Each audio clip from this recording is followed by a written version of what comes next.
Captain Lee Jinwoo stood at the window of the Earth Defense Station, watching the morning sun rise over the blue planet below. To anyone looking at him, he appeared to be just another human officer doing his simple job. His uniform was plain, his equipment basic, and his station looked like nothing more than an old communications hub floating in space. But Lee Jinwoo knew better.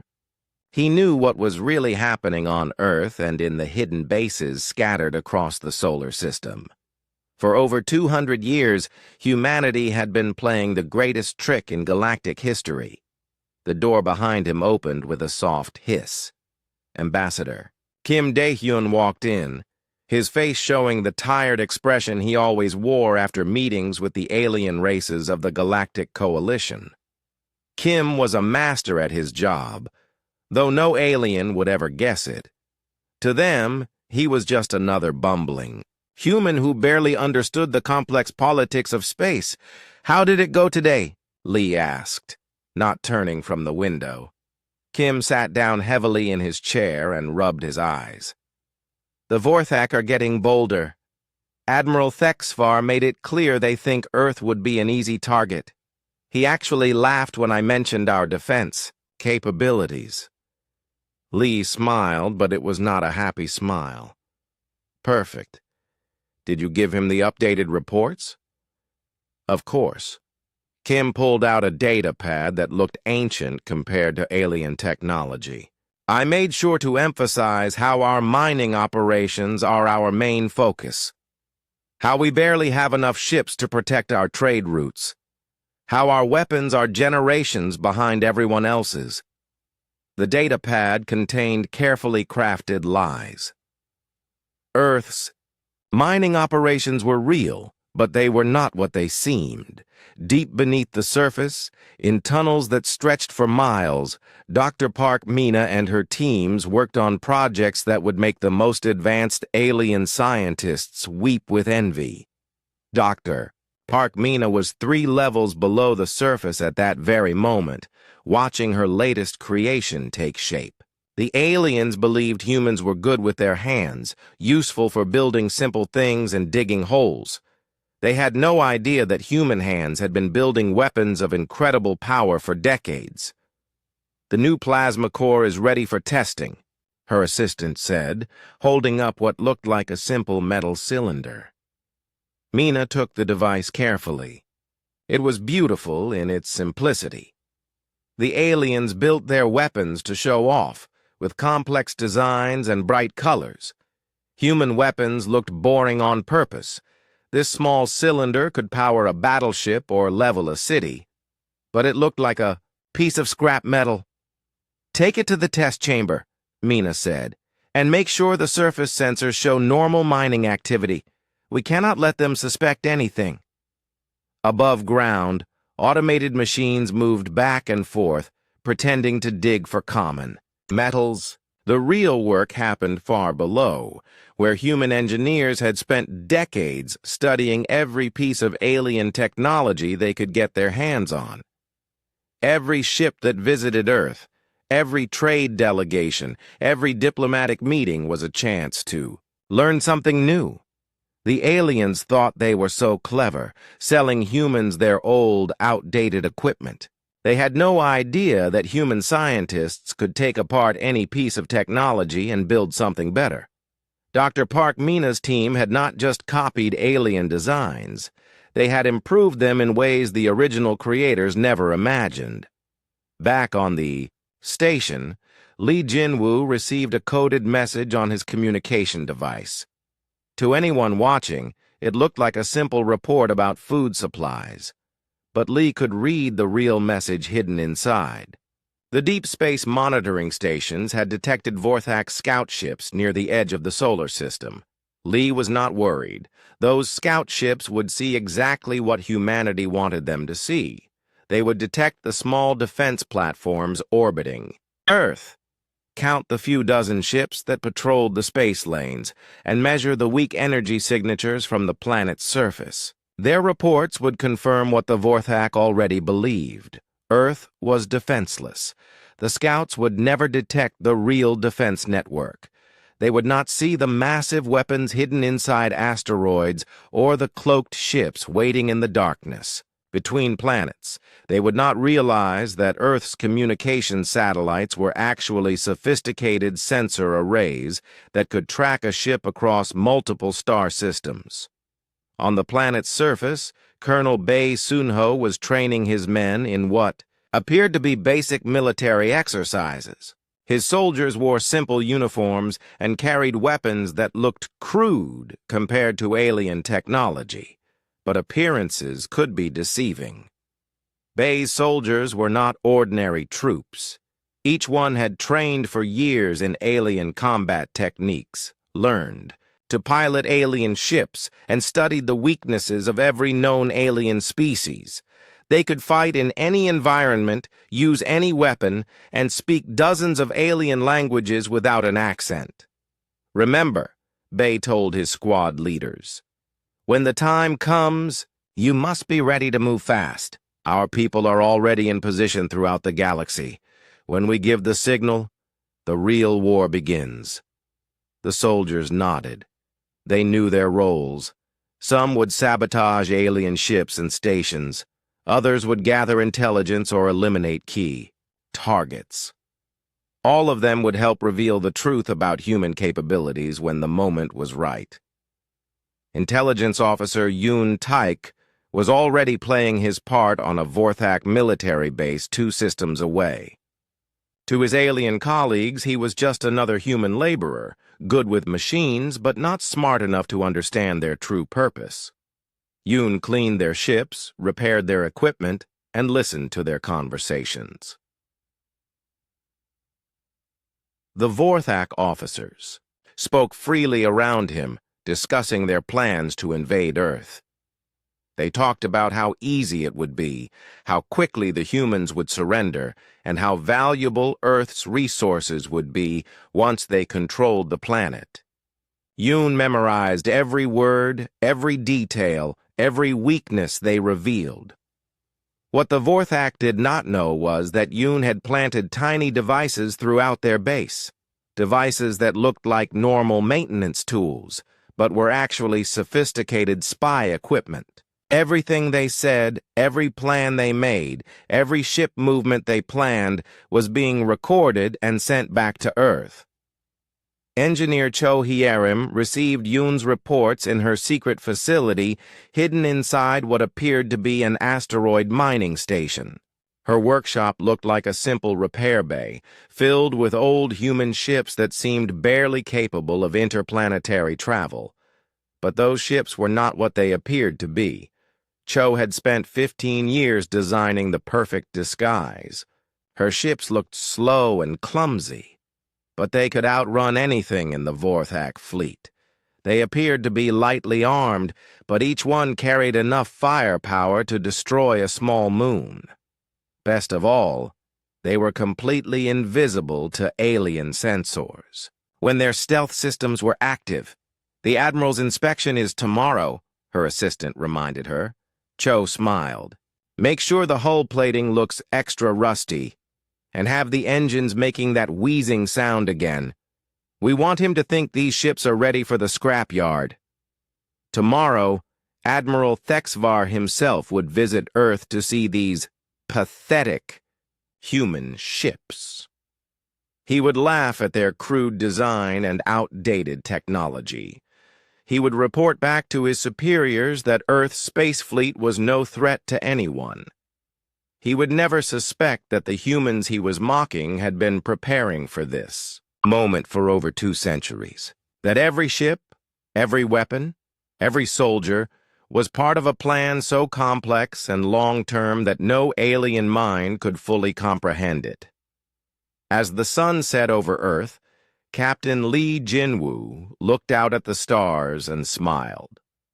Soon, very soon, the galaxy would learn what humanity was really capable of. The aliens thought Earth was weak and helpless. They were about to discover how wrong they were. The massive Vorthak fleet dropped out of hyperspace at the edge of Earth's solar system like a swarm of metal locusts. Admiral Thexvar stood on the bridge of his flagship, watching the scanner displays with satisfaction. 300 ships, enough firepower to crack a planet in half, all aimed at one small blue world that could barely defend itself. "Sir, we are receiving a transmission from Earth," his communications officer reported. "Put it on screen," Thexvar said, preparing to enjoy the fear in human voices. Captain Li Jinwu's face appeared on the main display. He looked tired and defeated, exactly as Thexvar expected.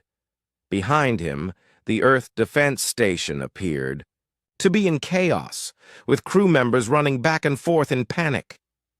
"Admiral Thexvar," Li said, his voice shaking slightly. We know why you are here. Earth cannot fight against your mighty fleet. We wish to discuss surrender terms." Thexvar laughed, a sound like grinding metal. "Wise choice, human.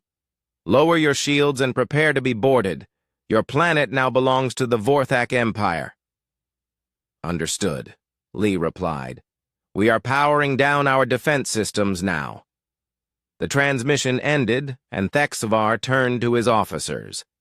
"Begin the occupation. This will be over in a few hours." But Captain Li Jinwu was not in his command center. He was 3 levels below, in a room that did not appear on any official plans. Around him, dozens of screens showed the positions of every Vorthak ship. The panicked crew members the Admiral had seen were actually holographic projections, designed to make Earth look helpless and disorganized. "All stations report ready," came a voice from the speakers. Li nodded and activated his personal communicator. The device looked like a simple radio, but it sent a coded signal across the entire galaxy in less than a second. On alien worlds, in space stations and aboard ships throughout known space, humans who had been pretending to be simple workers suddenly stopped what they were doing. Colonel Bei Sunho received the signal on Kepler Station, where he had been working as a maintenance supervisor for 3 years. Around him, his team of 20 janitors and repair workers calmly walked to their equipment lockers. Inside those lockers, hidden beneath layers of cleaning supplies and spare parts, were weapons and explosives that could level half the station. "Phase 2 begins now," Bei said quietly into his communicator. On the Vorthak homeworld, Intelligence Officer Yoon Taik was in the central computer facility, where he spent his days cleaning floors and emptying trash. No one paid attention to the quiet human who had worked there for 5 years. They never noticed that his cleaning cart contained devices that could hack into any Vorthak system. Yoon plugged a small device into the main computer core. It looked like a simple diagnostic tool, but it immediately began copying every piece of military intelligence the Vorthak had collected over the past century. Their ship designs, their weapon specifications, their strategic plans. Everything flowed into Yoon's hidden storage devices. At the same time, engineer Cho Hyerim was putting the final touches on her masterpiece. Deep inside the asteroid field, between Mars and Jupiter, what appeared to be a mining facility suddenly came alive. The asteroid split open like a flower, revealing the largest human warship ever built.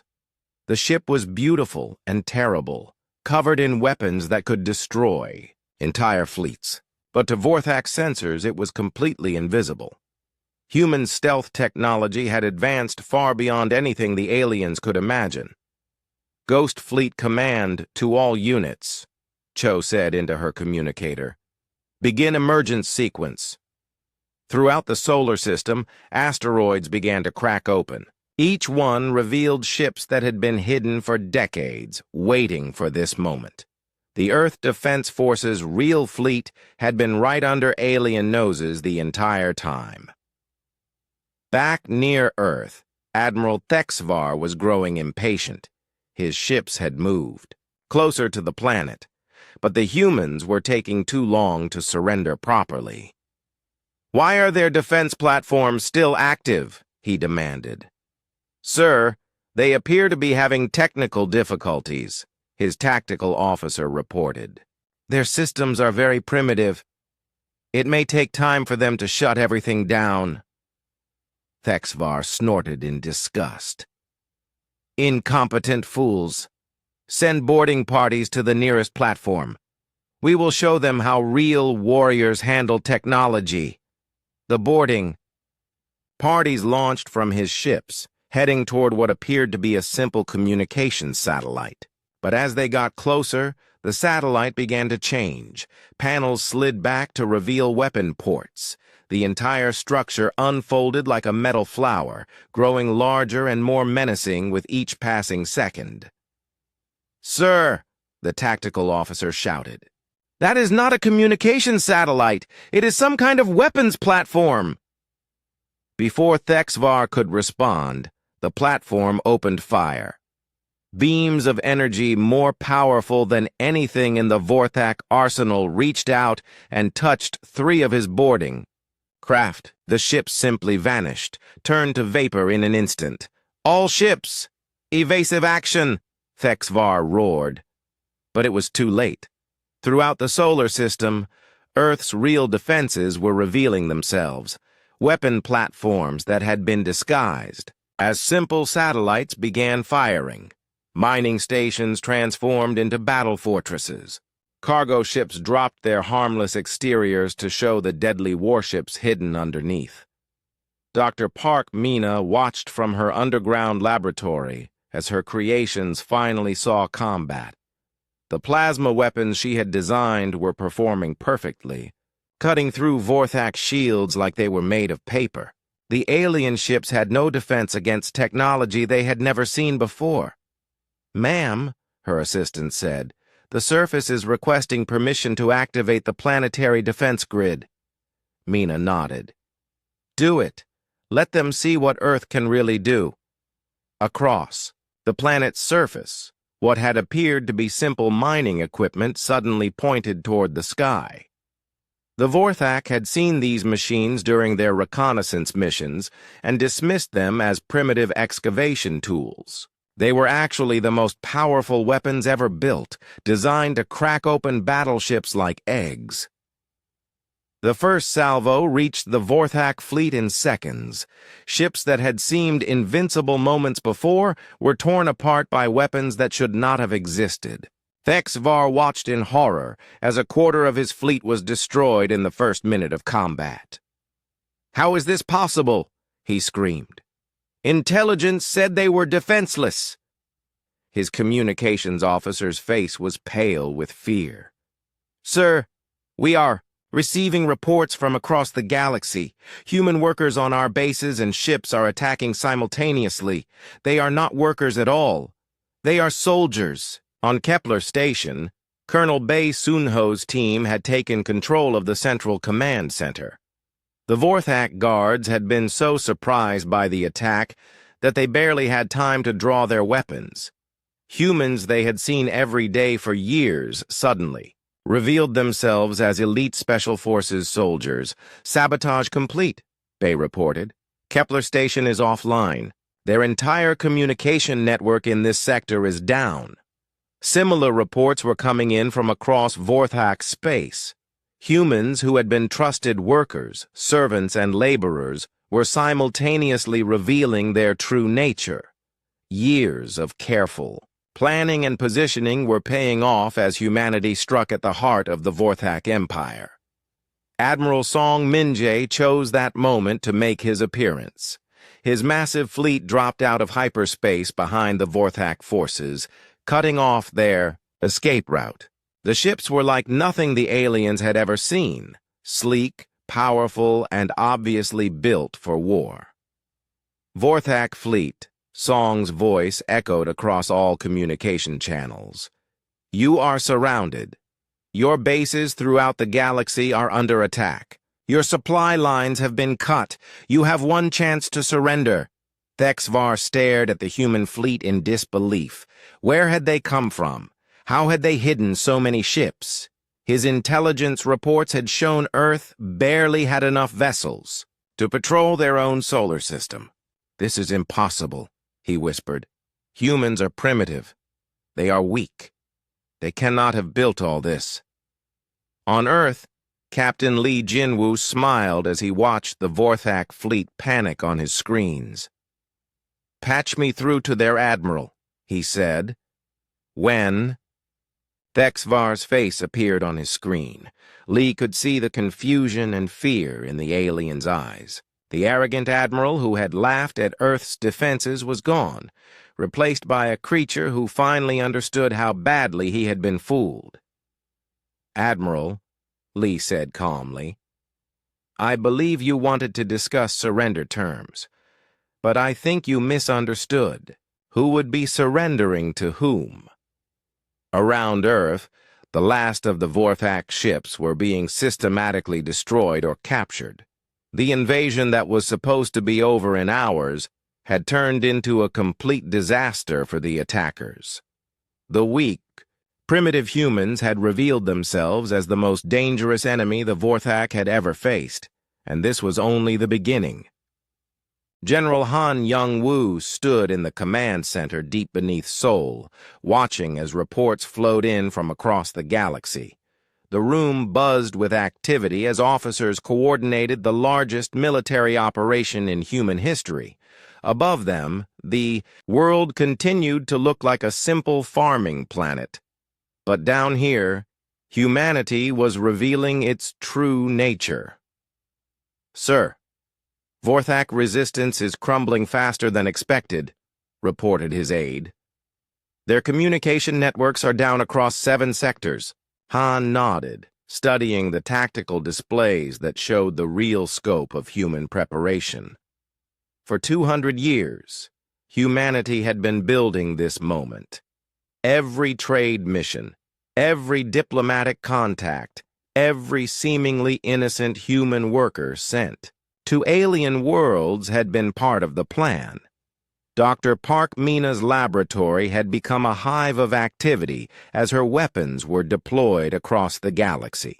The plasma weapons that the aliens thought were impossible were just the beginning. Her teams had been working on projects that would make the Vorthak Empire weep with terror. "Activate the neural disruptors," she told her team leader. Throughout Vorthak space, human agents activated devices that had been hidden for years. The neural disruptors were Dr. Lim Suk-young's masterpiece, weapons designed specifically to target alien nervous systems without harming humans. Vorthak soldiers across dozens of worlds suddenly found themselves unable to think clearly. Their reflexes slowed, their ability to fight reduced to nothing.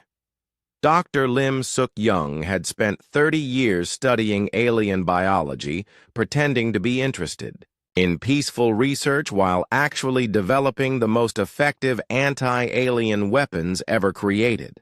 The Vorthak had been happy to share their medical knowledge with the primitive human scientist, never suspecting she was using their own biology against them. "The disruptors are working perfectly," Lim reported to General Han.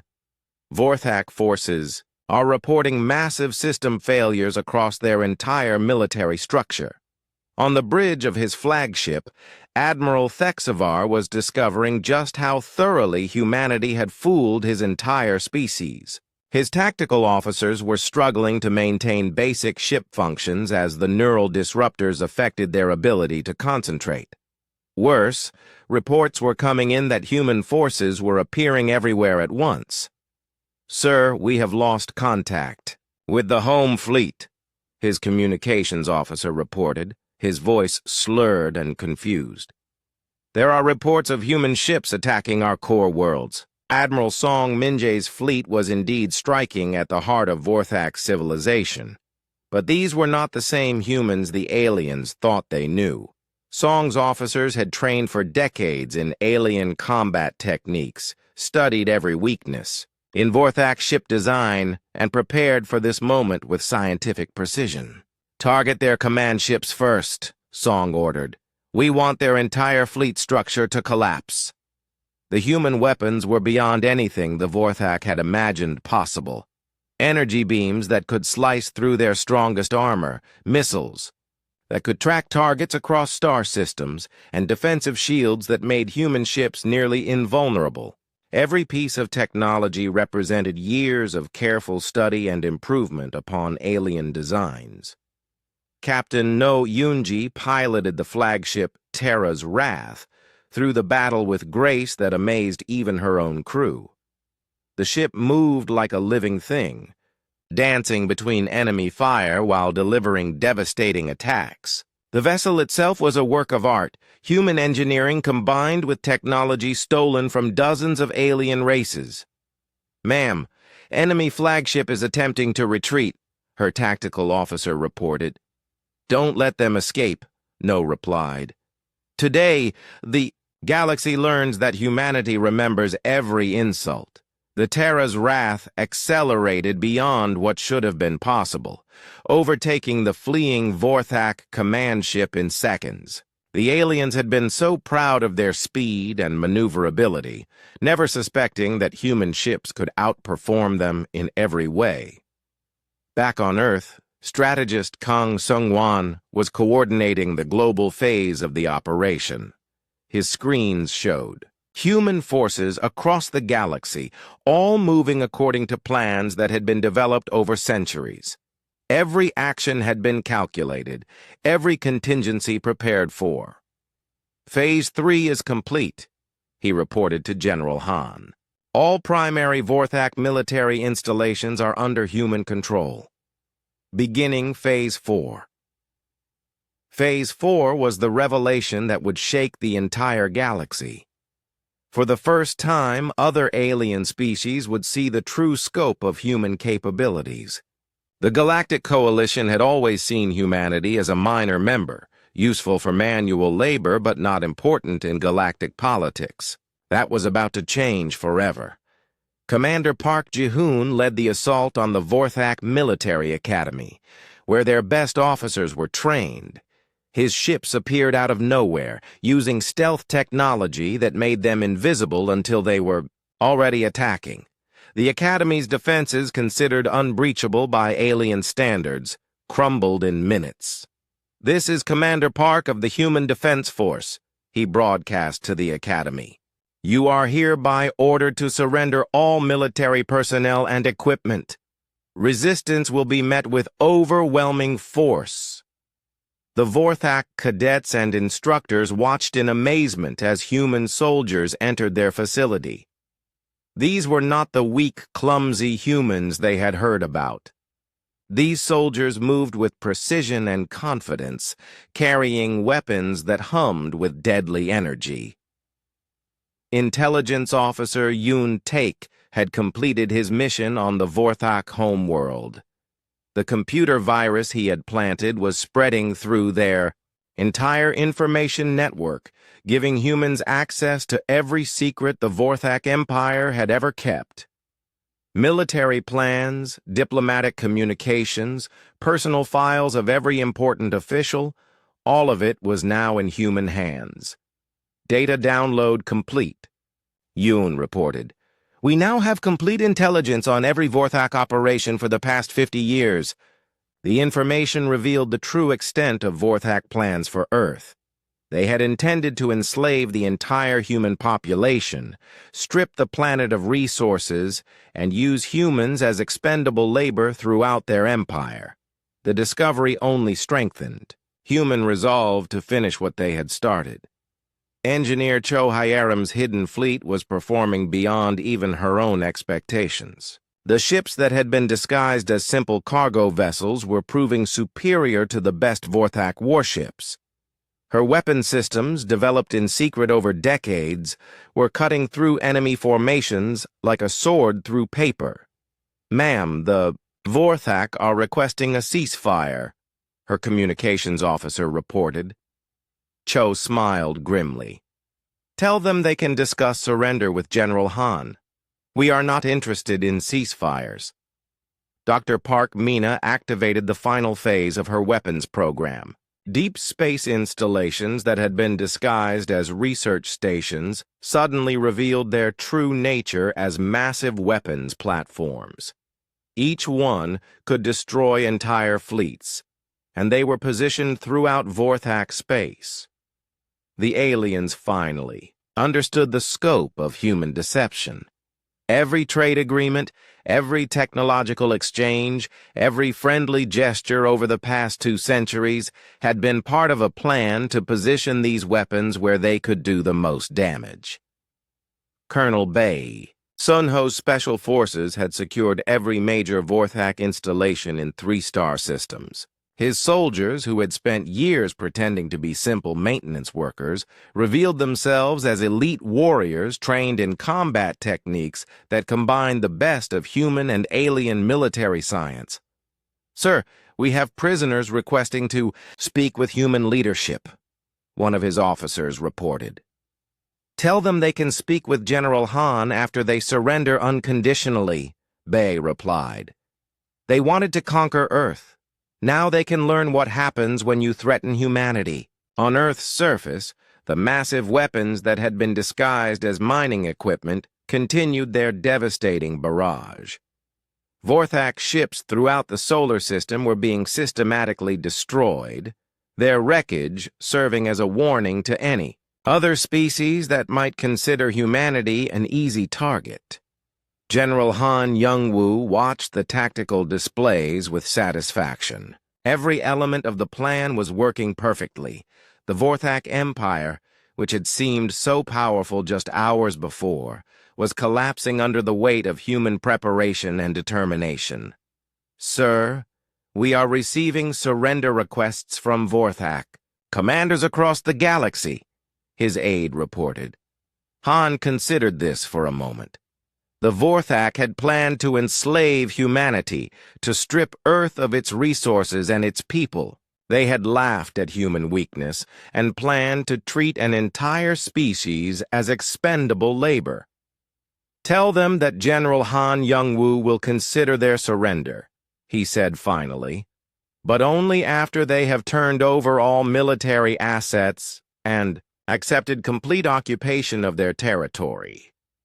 The message was broadcast across the galaxy, and other alien species listened in amazement. The humans they had dismissed as primitive and weak were dictating terms to one of the most powerful military forces in known space. Admiral Thexvar received the message on his crippled flagship, surrounded by the wreckage of his once mighty fleet. The human weapons had stopped firing, but only because there were so few Vorthak ships left that they posed no threat. "Prepare a surrender message," he told his communications officer, his voice hollow with defeat. The officer's hands shook as he prepared the transmission. "What should we tell our people, sir?" Thexvar stared at the human ships surrounding him, sleek and deadly and absolutely unstoppable. The Vorthak Empire was dying, and every species in the galaxy could see it happening. What had taken the aliens centuries to build was crumbling in a matter of days under the relentless human assault. But Admiral Thexvar still had one desperate plan: to save his people from complete destruction. "Sir, the remaining fleet commanders are requesting orders," his tactical officer said, struggling to focus through the effects of the neural disruptors. Thexvar studied his tactical display, watching as human forces closed in from all directions. His empire stretched across 40 star systems, but human ships were appearing everywhere at once. How had they built so many vessels? How had they hidden them so completely? "Signal all remaining forces," he ordered. "Full retreat to the core, worlds. We will make our stand at the home system." It was exactly what Commander Park Ji-hoon had been waiting for. From his command ship, he watched the Vorthak forces begin their desperate flight toward their home territory. The aliens thought they were escaping to safety, but they were actually walking into the final phase of humanity's plan. All pursuit Squadrons, begin the hunt, Park commanded. Across the galaxy, human ships that had been lying in wait suddenly activated their engines and began following the fleeing Vorthak fleets. The pursuit ships were faster than anything the aliens possessed, using technology that had been developed in secret over decades. Captain No Eunji piloted the Terra's Wrath alongside a dozen other human vessels, herding the Vorthak forces like sheep toward their final destination. Her ship could have destroyed the entire enemy fleet in minutes, but that was not the plan. Humanity wanted the Vorthak to reach their home world, wanted them to gather all their remaining forces in one place. "Ma'am, enemy ships are increasing. Speed," her navigator reported. "Let them run," No replied. "We want them to feel like they have a chance to escape." The Terra's Wrath was a masterpiece of human engineering, combining the best technology from dozens of alien civilizations. But more than that, it represented something the aliens had never understood about humanity: the ability to learn from everyone and improve upon everything. Strategist Kang Sung-wan coordinated the galactic pursuit from his command center on Earth. His screens showed human forces across known space, all moving according to plans that had been refined over generations. Every action was calculated to drive the Vorthak toward the trap humanity had prepared. "Sir, Vorthak forces are regrouping in the Thex system," his aide reported. "Intelligence estimates they have gathered 70% of their remaining fleet." Kang smiled. The Thex system was the heart of Vorthak civilization, heavily defended and considered impregnable. The aliens thought they would be safe there, protected by orbital fortresses and defensive platforms that had never been breached. They had no idea that humans had been studying those defenses for 50 years. Dr. Lim Suk-young activated the final phase of her biological weapons program. Throughout Vorthak space, devices that had been placed years earlier began releasing compounds designed to target alien immune systems. The weapons were carefully calibrated to affect only Vorthak biology, leaving other species unharmed. "Deployment is complete," she reported to General Han. "Vorthak military effectiveness will be reduced by 90% within 6 hours. The biological weapons were perhaps the most terrifying aspect of human preparation. While the aliens had focused on building bigger ships and more powerful energy weapons, humanity had been developing weapons that could destroy their enemies from within." On the Vorthak homeworld, panic was spreading as reports of the human attacks reached the civilian population. For generations, they had been told that their military was invincible, that no enemy could threaten their mighty empire. Now that empire was collapsing so quickly that most Vorthak could not understand what was happening. Intelligence officer Yoon Taek had completed his mission on the homeworld and was now coordinating with human agents throughout Vorthak space. The intelligence network that had taken centuries to build was finally showing its true value, providing real-time information about every enemy movement. "Sir, Vorthak leadership is preparing to evacuate the capital," Yoon reported. "They know their military cannot stop our advance." General Han studied the tactical displays showing the converging human forces. Everything was proceeding according to plan. The Vorthak had made exactly the choices humanity had predicted they would make, falling into every trap that had been prepared for them. "Signal Admiral Song," Han ordered. "Begin the final assault." Admiral Song Min-jae's massive fleet dropped out of hyperspace at the edge of the Thex system, and the sight that greeted him was exactly what human planners had expected. The Vorthak had gathered their remaining forces around their home world, creating a defensive formation that looked impressive but was actually useless against human weapons. "All ships, activate stealth systems," Song commanded. Let us show them how real warriors fight. The human fleet vanished from Vorthak's sensors, becoming invisible ghosts that move through space without detection. The aliens fired desperately into empty space, trying to hit targets they could not see or track. Captain No Yunji brought the Terra's wrath within striking distance of the Vorthak command ship, close enough to see the fear in alien faces through the viewports. The enemy vessel was 10 times larger than her ship, covered in weapons and armor that should have made it invincible. But size and armor meant nothing against weapons that the aliens could not understand or defend against. "Target their command bridge," No ordered. "End this quickly." The Terra's wrath fired a single shot, a beam of energy so precise and powerful that it punched through the massive Vorthak ship like it was made of paper.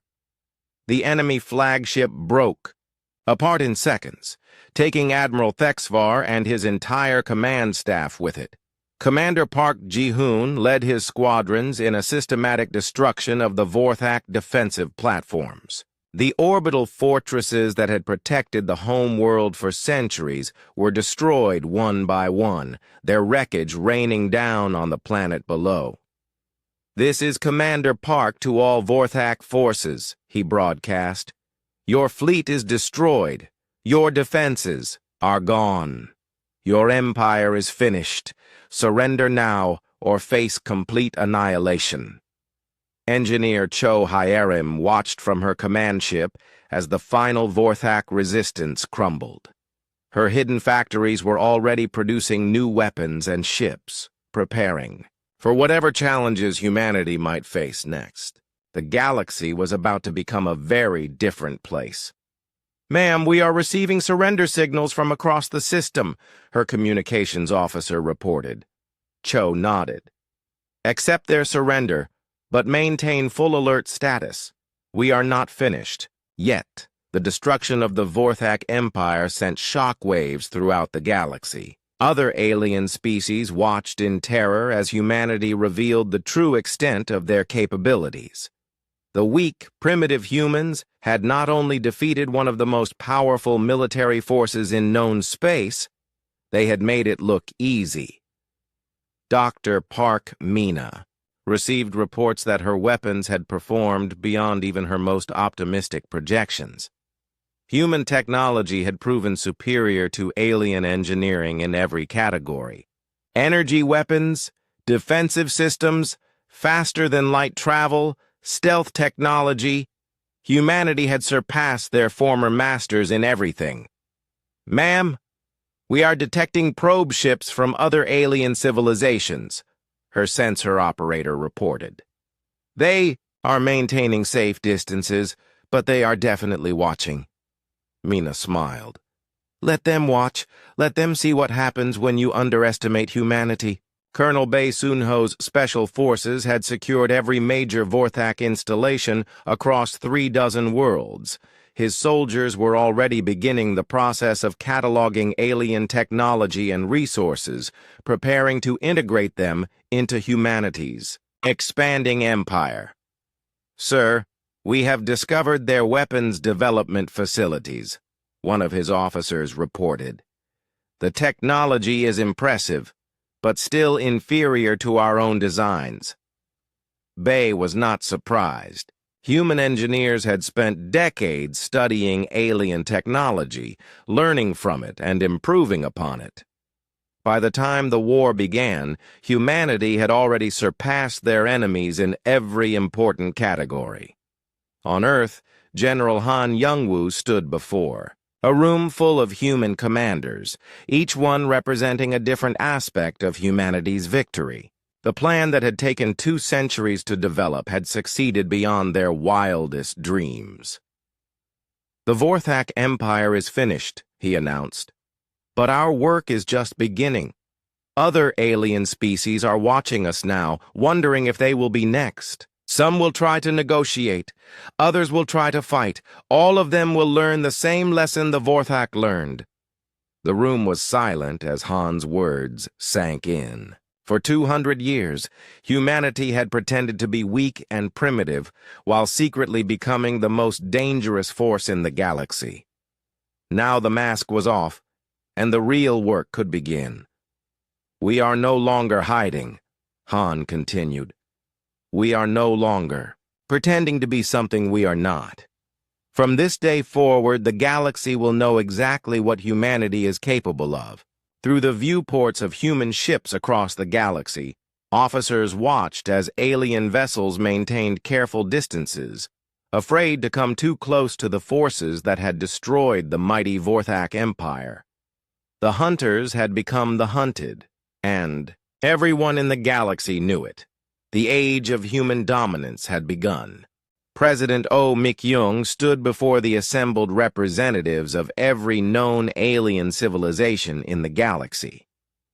The great hall that had once been the center of Vorthak power was now the stage for humanity's moment of truth.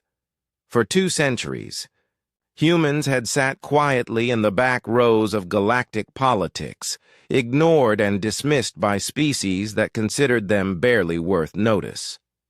Today, she stood at the center podium while alien delegates watched in fearful silence.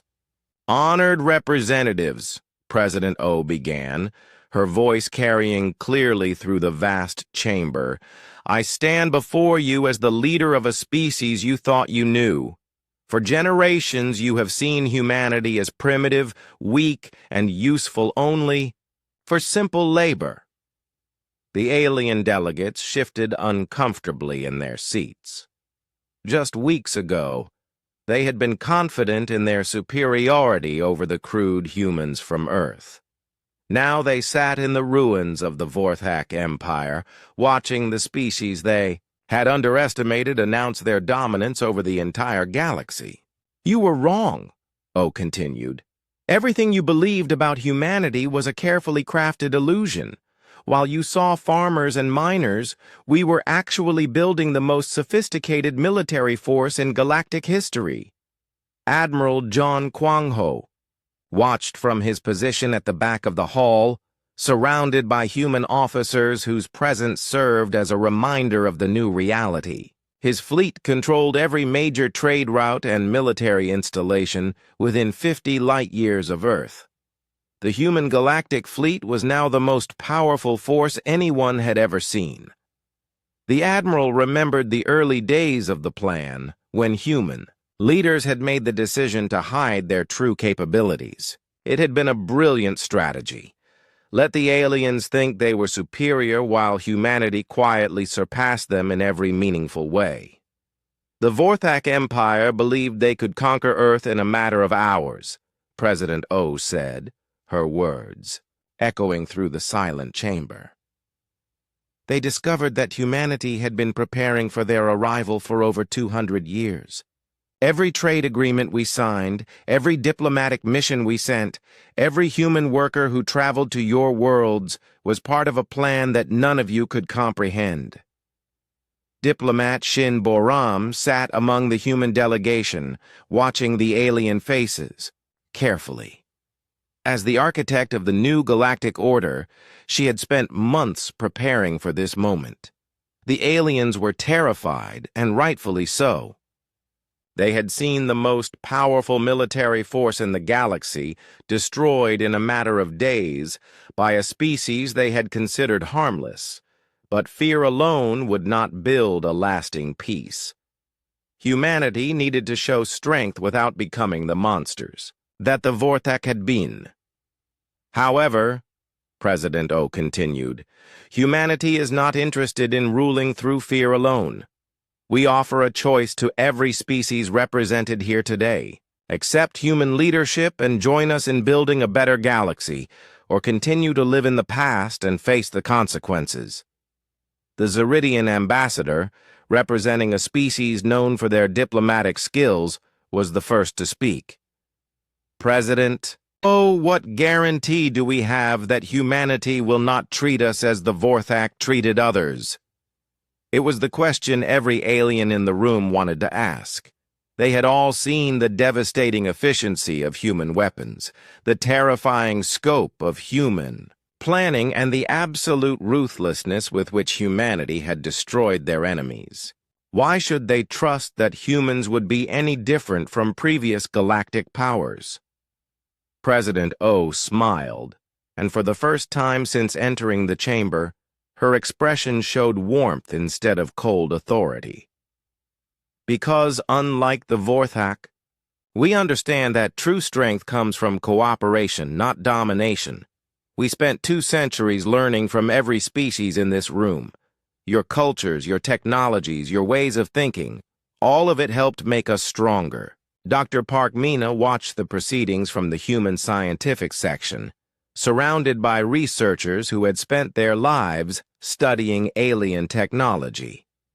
They had learned so much from other species, taking the best ideas from dozens of civilizations and combining them into something greater than the sum of its parts.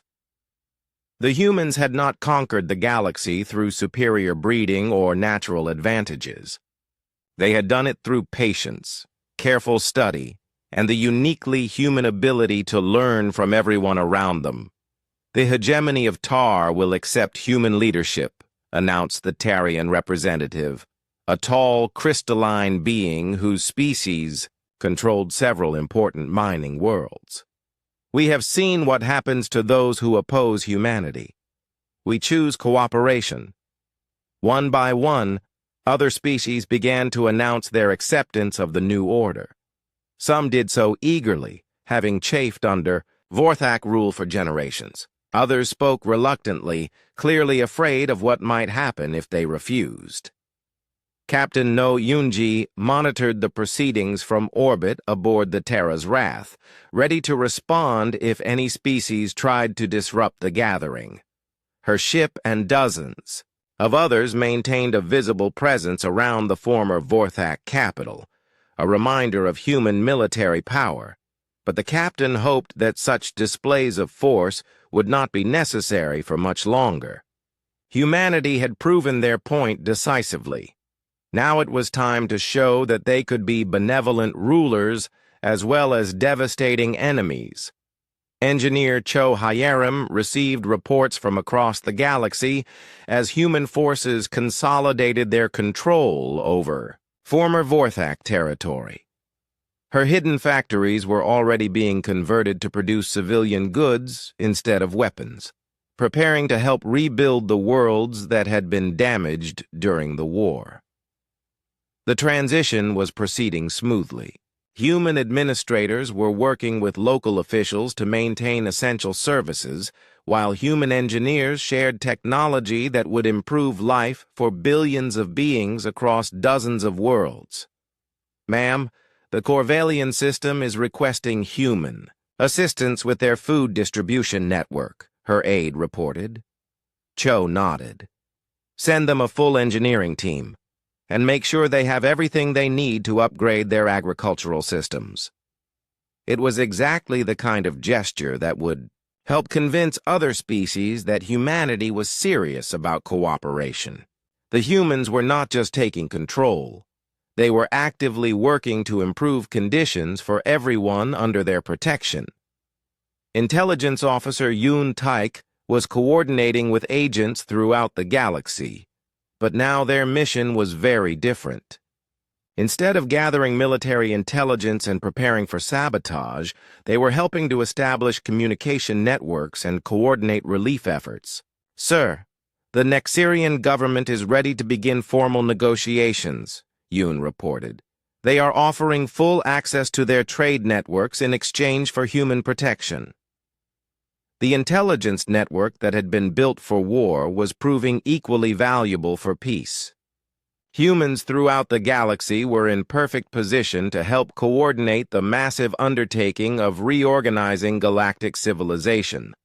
Colonel Bei Sunho's special forces had transitioned from assault troops to peacekeepers, maintaining order in former Vorthak territory while local governments adjusted to the new reality. His soldiers were welcomed as liberators on many worlds where the Vorthak had been particularly cruel. Sir, we have completed the transfer of the Keldon system to local control, one of his officers reported. The planetary government has requested to maintain a human advisory presence. Bay was pleased but not surprised. Humanity's reputation for fairness was spreading quickly, especially compared to the brutal methods the Vorthak had used to maintain control. Back in the Great Hall, President O was concluding her historic address. "The galaxy stands at a crossroads," she said.